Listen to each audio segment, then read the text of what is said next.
I think because we knew the baby was going to be short-lived, in other words, we weren't going to see a lot more of that baby because it just cramped the action of the show so much. I think it was important to show Xena as a full-on mom in the midst of action. Xena and her Brett are headed south. Let's go! Go! That's how you lay a false trail. It's basic, but you gotta start someplace. I remember we talked about she's actually teaching the baby her moves, how to lay a false trail, how you might send a signal if you didn't want to make noise. I mean, all of these little tricks of the trade that she was passing along to her daughter, even though the baby, of course, couldn't understand it, but still, it was a very sweet kind of maternal thing in this otherwise fearsome warrior lady, you know? And Mama will pray, silence will keep all the while you're asleep. Oh, the breastfeeding scene was very well shot. Discreet, and yet you knew what you were looking at. Oh, baby. In Eternal Bonds, I'm gonna have to pass on that. I don't remember that episode. You know, I mean, Is that a problem with being in so many? sometimes it is. I don't remember even when I'm explaining the episode. Sometimes even when somebody explains what an episode is all about to me, as you just did very well, I don't remember it. Tornadoes, lightning, how could it get worse? Xena! Gabrielle, hi! It's me. Don't throw anything. Jux. Gabrielle saw Xena as her grader. Gabrielle saw Joxer as an annoying ass moron who happened to be hanging out. And not a sidekick. No way. No, Gabrielle did not think of Joxer as a sidekick at all. She thought him as a side ache. No, you just go charging in there. Well, fine. Maybe I won't charge in next time. That's my point. I don't want you to. Oh, good.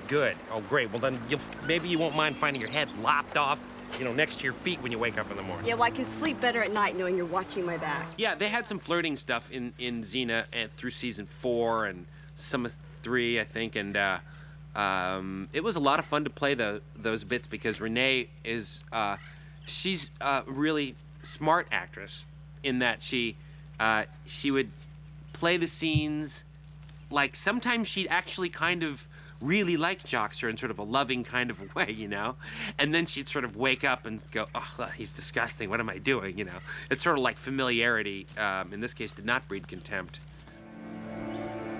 I'm sorry about what I said. I did not mean that. I think it did. Okay, maybe I did. With Joxer and Gabrielle, it gave us a way to kind of tie up that storyline that we'd been playing since, what, second season or something?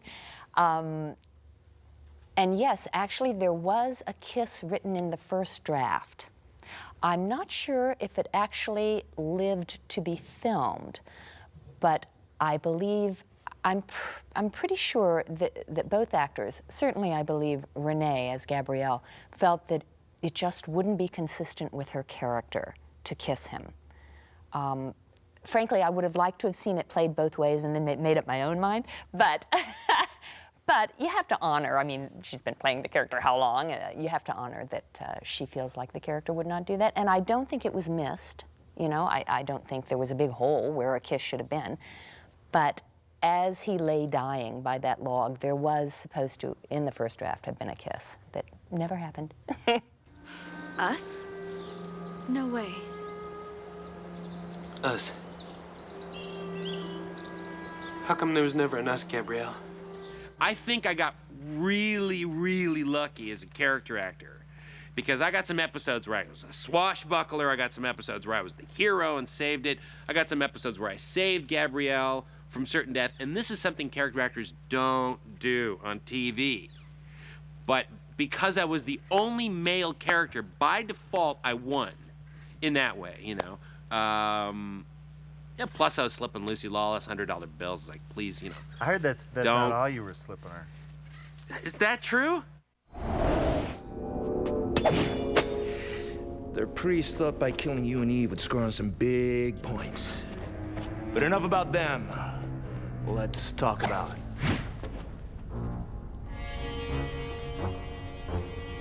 us. I think Xena and Ares were star-crossed lovers, quite honestly. I mean, it's kind of odd when you think of Romeo and Juliet as star-crossed lovers to say that Xena and Ares were, but because of the evolution of Xena's character, and I don't just mean a writing character, but she's growing into having more conscience, compassion, heart, so far away from where Ares ever wanted her to be. But that doesn't mean he doesn't still love her. I think Ares has always been in love with Xena. I'm here to help you. That's what you said last time in Tartarus when you tried to convince me that you loved me. I do.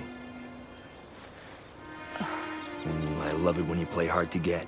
And quite honestly, it was my feeling as a writer, nobody ever worked as well opposite Xena as Ares did, at least in the sack.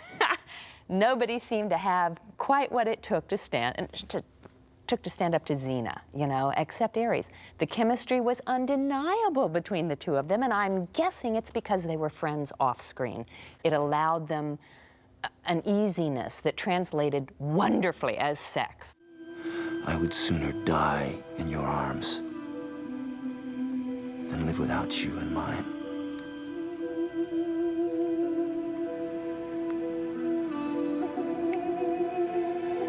I think Ares both loved Xena genuinely and loved her for what she could bring to his life, which is, in this episode in particular, a child. Ares smells mortality now. He smells the end of the gods coming, and he does want to leave something that will move on through life behind. You're wrong. I'm more than willing to fight beside you. Be a father to Eve and to a child of our own. That's your game. Now that you fear you're checking out, you want a child to carry on your line. I know it's not real immortality, but it's better than nothing. Now that's selfish of Ares, but I think she knew she could trust him. I would have trusted Ares because that was the overriding concern for him. To be with her and to have a child was, I think, would have kept him walking the straight and narrow.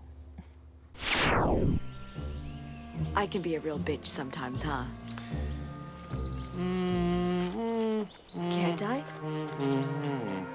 Renee usually would go on these sort of, I mean, I don't want to call them binges or, benders, whatever, there's words for, what happened to her.